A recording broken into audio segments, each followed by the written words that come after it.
I'm Dominic Mazio, Operations Manager of B&A Motor Body Repairs in Clayton. I'm a panel beater by trade, followed in my father's footsteps, or I should say grew up in my father's shadow as a young guy wanting to be like his dad all the time. So, I've been in the shop since I was 6, 7 years old, learning the trade and my craft, and have done so forever, basically. I remember doing my apprenticeship on VZVY Club Sport and GDS, and we've been a long-standing relationship. We've worked on amazing projects through engineering, design. We feel like we're a part of the family and what HSV stands for, delivering an exceptional motor vehicle to the customer.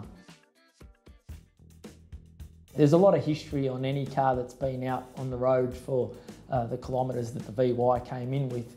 But, those challenges are something that make the project more interesting. To restore something back to its former glory is something special and pretty much what we get in the trade for.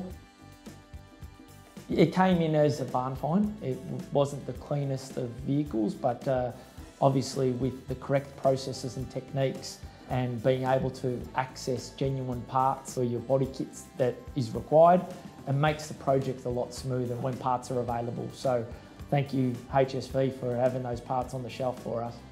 Gets us out of trouble. It is an art piece. It's a moving art piece, and you're in control of that art piece, and your name stays on that car forever. So the better you fix it, the better it will be for the end user, and the more pride you'd have in it. So that's why we go from the basics of metal filing, paint stripping and painting.